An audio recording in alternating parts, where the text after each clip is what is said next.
Graça e paz, irmãos. Quero dar um alerta aqui para todos os pais, pai e mãe, que assim como eu, ainda estão no desafio de criar os filhos, né?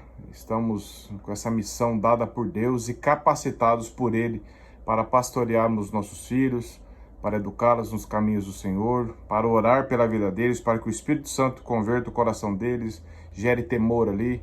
Mas a nossa função é cuidar, pastorear, criar um ambiente no lar onde o Evangelho é pregado, onde o Evangelho é vivido, para que eles cresçam ouvindo e vendo exemplos do Evangelho. Não exemplos perfeitos, obviamente, mas exemplos onde a palavra de Deus nos corrige também a nós pais, nos mostra os nossos erros, nós pedimos perdão, nós procuramos todos depender da graça de Deus, sem deixar de exercer a nossa autoridade dada por Deus para criar os nossos filhos.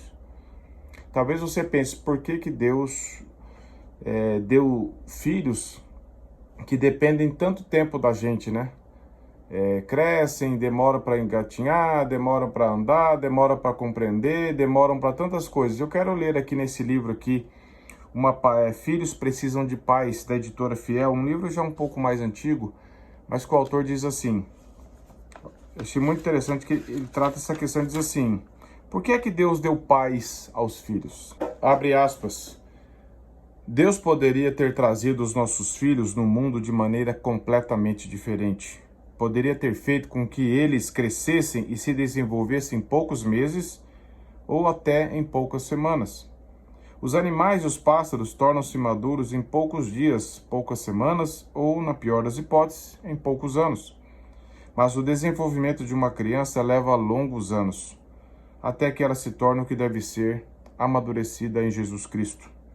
Os pais são dados à criança por estas razões, para suprir as suas necessidades e para guiá-la. Ambas são essenciais para que toda a personalidade da criança possa ser desenvolvida até atingir a sua plena riqueza. Fecha aspas.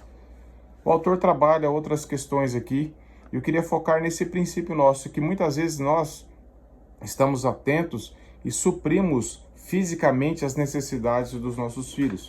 Procuramos trabalhar para educá-los, para dar uma educação melhor, uma alimentação melhor, condições de práticas de esporte quando possível, enfim, proporcionar um ambiente saudável para que ele cresça culturalmente, emocionalmente, fisicamente.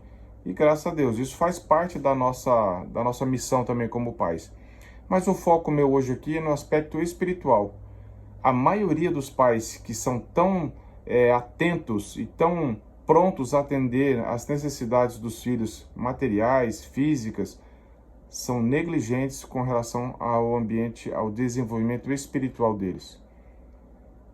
Primeiro, não pastoreiam seus filhos, não levam a palavra no lar, não fazem o culto familiar, o culto, a adoração familiar, não estudam a Bíblia juntos, não pastoreiam o coração dos filhos. 2, não são exemplos para os filhos. Exigem dos filhos, cobram dos filhos leitura da palavra, envolvimento na reunião da igreja, uma vida de oração, a prática das palavras de Deus, mas quando os pais mesmos negligenciam isso. Terceira coisa, os pais não estão atentos para o que os filhos estão vendo na internet. Você sabe o que o seu filho está ouvindo, que tipo de música ele está ouvindo? Se as letras das músicas que ele está ouvindo são apelos à promiscuidade, a tanto tipo de pecado que as músicas de hoje atraem e seduzem os filhos, ainda mais na idade da adolescência, pré-adolescência, adolescência, até jovem. E muitos pais falam assim, não, mas essa fase é assim mesmo. Tudo bem, é uma fase difícil, que precisa de mais cuidado, eles estão à procura ainda de identidade. Mas por que Deus deu pais a eles? Nós lemos aqui esse pequeno trecho do livro. Por que Deus deu você como pai ou você como mãe para cuidar dos seus filhos? Nós, diante do Senhor, nós temos essa responsabilidade. É Deus que nos capacita, mas a responsabilidade é nossa. Nós não podemos alegar, é a fase, deixa ele escutar o que ele quiser, deixa ele ver o que ele quiser, deixa ele dormir a hora que ele quiser, deixa ele maratonar no Netflix os filmes que ele quiser, enfim, deixa. É melhor ele aqui em casa do que lá fora. Será? Quarta coisa, emendando com essa frase que eu citei. Na minha época, talvez na sua também, se você compartilha de idade próxima, o perigo que os nossos pais enxergavam era na nossa vida na rua. brincadeiras, amizades, tinha menos, mas tinha logicamente droga, violência, tinha tudo. Então, quando nós estávamos mais no ambiente próximo da casa, parecia estarmos mais seguros com relação a algumas coisas. Hoje em dia, a maioria dos nossos filhos não brincam na rua. Carrinho de rolemã, estilingue, pescaria, ir no rio, essa coisa arada toda que a gente fazia, hoje eles não fazem mais. Mas estão dentro de casa recebendo muito mais lixo, perigo, sedução ao pecado do que nós na nossa época. E muitos pais estão tranquilos porque os filhos estão em casa. Só que dentro de casa eles são negligentes com relação aos cuidados dos filhos. Os filhos se trancam no quarto, ficam o dia inteiro no celular. Os pais não sabem com quem conversa, que tipo de conversa que é. Não colocam limites para uso de nada. Entregam o celular para os filhos ainda pequenos, sem limite, sem nada, sem orientação. Os filhos estão aí vendo coisas no YouTube, nas redes sociais, maratonando, que nem eles falam, em séries e filmes e jogando conceitos errados de relacionamentos, de conceitos de pureza, de objetivo de vida. A maioria dos nossos filhos correm o risco de querer ser igual a um artista fulano de tal ou a uma artista fulano de tal, que você vai ver a vida da pessoa, é um ícone de promiscuidade, de idolatria ao corpo, de idolatria ao mundo material, uma vida totalmente contrária à palavra de Deus, e talvez o seu filho, o meu filho, pode estar desejando ser igual àquela pessoa e você não percebeu. Você acha que isso é bonito, que é assim mesmo, que faz parte da vida deles. Não faz parte da vida deles a luta, sim, a dificuldade sim, mas faz parte da nossa vida cristã nós educarmos nossos filhos na palavra de Deus.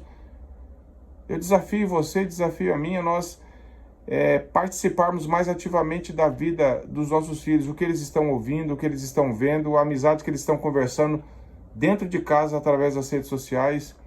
Converse sobre eles, sobre os modelos que o mundo coloca na frente, na vida deles, de pessoas que estão aí sendo idolatradas, mas que são um ícone de idolatria, de pecado, que nós devemos evitar, que a Bíblia condena pessoas assim, no comportamento assim, e às vezes os seus filhos estão querendo ser igual àquela pessoa e você não percebeu, e eu não percebi. Que Deus nos dê misericórdia para educar. Que o Senhor nos capacite nessa missão, meus irmãos. Eu sei que a missão é muito grande para nós, mas Deus nos capacita. Tudo isso é para nos levar, nós pais, a um relacionamento mais íntimo e mais firme, mais profundo com Deus. Para orarmos mais pelos nossos filhos, como nós lemos lá em Jó capítulo 1, como Jó orava pelos filhos deles, até depois de grandes e casados.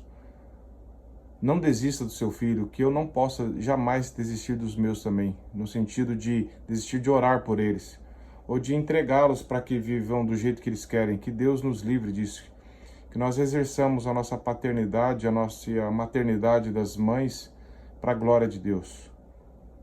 Acompanhe mais o seu filho de perto. Talvez você ache que está tudo bem, porque eles estão dentro de casa, mas é ali que começa os maiores pecados, por causa que a internet tem jogado, e nós temos o pecado dentro de nós, eles também têm. Cuide dos seus filhos com atenção, não no sentido de ser um fiscal rigoroso sem amor, mas ame os seus filhos, ore por eles, se aproxime deles, faça programas familiares juntos, estudem a Bíblia, façam coisas saudáveis em família junto, tire eles da frente do computador, do celular, da internet, se envolva na vida deles, converse com eles aos poucos, vai falando das suas dificuldades também, e deixe eles falarem, orem juntos, mas sempre guiando eles pela palavra. Esse é o nosso desafio. Eu sou desafiado nisso e fracasso, assim como vocês também. Todos nós precisamos da graça de Deus, mas não podemos abandonar a missão que Deus nos deu. Cuidado, seu filho pode estar sendo destruído interiormente dentro das nossas casas, o seu filho e o meu filho. Que Deus nos dê, ligue o nosso sinal de alerta para buscarmos na palavra e conselhos de outros irmãos que amam o Senhor também, para que possamos, pela graça de Deus, resgatar os nossos filhos e cuidar dessa herança que Deus nos deu, que é o que mais temos de valor como pais. Que Deus nos abençoe.